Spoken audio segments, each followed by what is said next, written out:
Hey there, Valley. Today on Valley por Vida, we're learning all about how remote workers are setting up conference calls in interesting places. We're also going to be checking in with our friends over at the Milliken Garza Gallery for a special event that you won't want to miss. Plus, we've got info on battling severe illness and how emotional resiliency may help.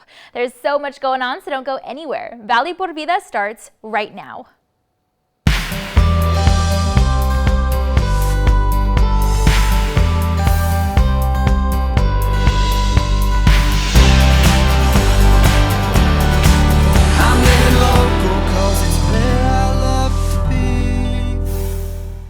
Hey there, and thanks again for joining us. I'm your host, Danielle Banda. Well, downtown Brownsville has a rich history and a beautiful culture that even as residents, we can sometimes forget, or maybe we just didn't know. The Rio Grande Valley is full of amazing stories from the past leading into what we know and love and live in today. The Livery Gallery, Milliken Garza Gallery, knows all about this, and they're on a mission to bring you the stories of our home through an exciting event that we're all excited to invite you to, rather. So go ahead and take a look. Hi, I'm Diane Garza, and we're here in the Milliken Garza Livery Gallery to talk about our event that's coming up on October 16th. It's called Brownsville's Connection to King Ranch. Today, we have a lot more of the artwork that's going to be in the exhibit. It's from all local and regional artists. So you can see our theme is the vaquero, the ranching culture that is really part of Texas culture, but it all started here in Brownsville. Very few people know that, so it's a very interesting exhibit.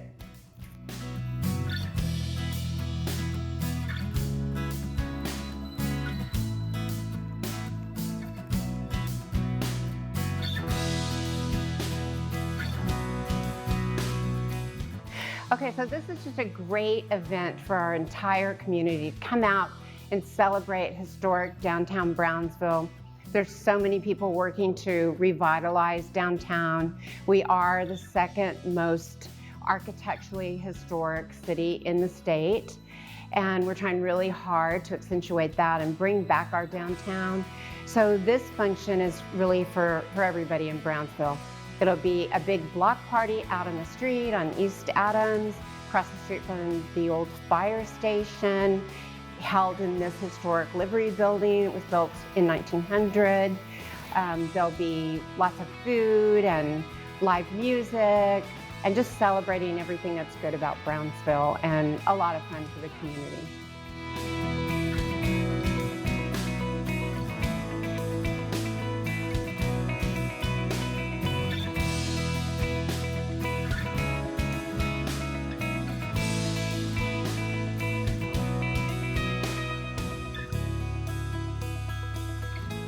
Hi, my name is Diana Gonzalez. I'm part of the Brownsville Museum of Fine Arts Board of Directors.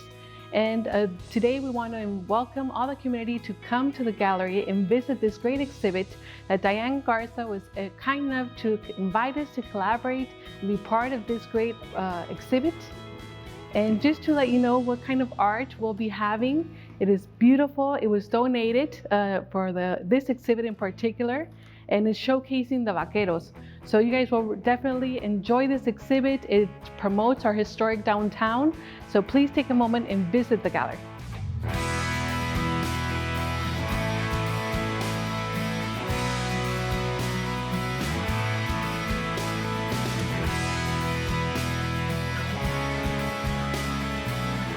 We want to remind you to come visit the gallery on October 16th at 7 p.m. Come visit us, enjoy the art, great food, drinks. You're going to enjoy it. Thank you so much. Again, it's all happening this Saturday, and this is your chance to catch some live musical entertainment courtesy of the Starlight Orchestra, Western art to purchase, good old barbecue, Tesla cars, craft beer and other drinks, delicious pan de campo, and so much more. Be sure to follow the gallery page on Facebook for details on this event and everything else. All right, well, 38% of remote workers routinely work from bed, according to a new study that came out. But while many of us have embraced this way of working, many Americans have found themselves taking conference calls in odd places in the house and even working from the couch or our bed. This may be comfortable in the moment, but this can actually lead to discomfort in the long run, as well as less productivity. So our team went ahead and spoke with an expert to learn all about this interesting information in an all-new Fun Facts segment. Hey, thanks so much for having me today. My name is Noah. I am the founder and COO of CraftJack. We help homeowners and contractors meet and find projects and help solutions for those things. We recently conducted a study with homeowners about how they are finding themselves working from home over the past year and a half during the pandemic quarantine. And the results were pretty interesting about how people work, where they work while they're home.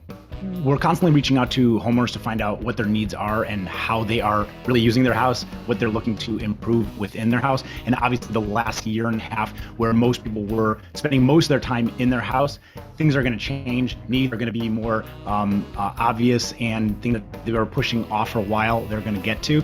And one of the things that became very evident quickly was that people need space, people need to work, and especially if you have young children also learning remotely from home, people are finding it hard to find private, quiet space to conduct their work, whether it's school or their professional work. So we sent out a survey to homeowners where we asked them, how are things going basically?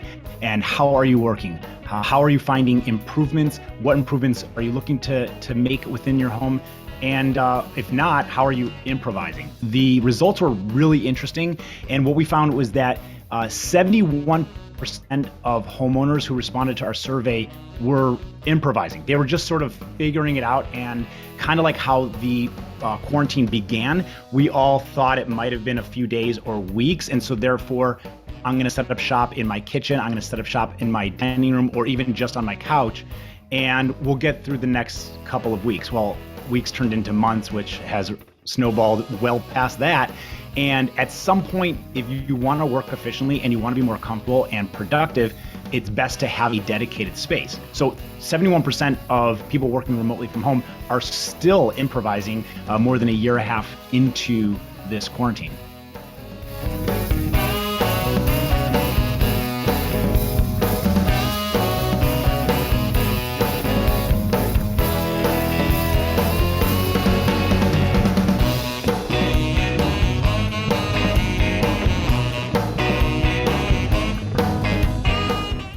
Several things you might want to think about when you're figuring out how you can work from home more efficiently and effectively is, I think the most important thing is dedicated space. And that doesn't need to be a dedicated room even.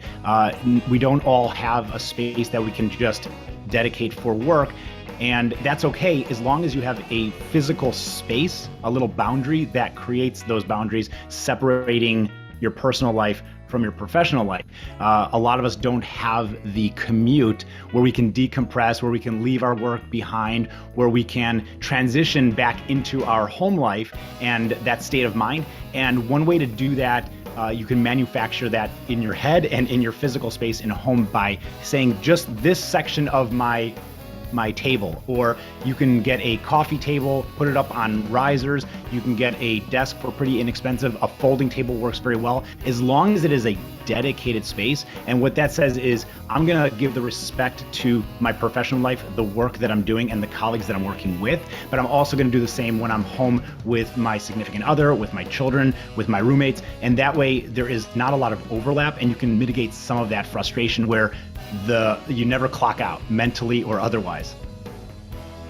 If you're interested about the results of this survey and you want to find out results from other surveys or just some information that we have written about, talk to homeowners regarding how they're living, how they're working, what their needs are, feel free to check out craftjack.com. Our toolbox is our blog where we will post a lot of that information that we find. Like you said, you can check out their website on your screen if you'd like more information on this study plus more. All right, well, it's time now to take a commercial break, and then we've got to look at your local weather updates, but be sure to stay tuned because Valley por Vida will be back. And we'll have info on the perils of drinking and driving through a new tool called The Wrong Side of the Road. Those details, plus tips on battling severe illness and how emotional resiliency can help when we come back.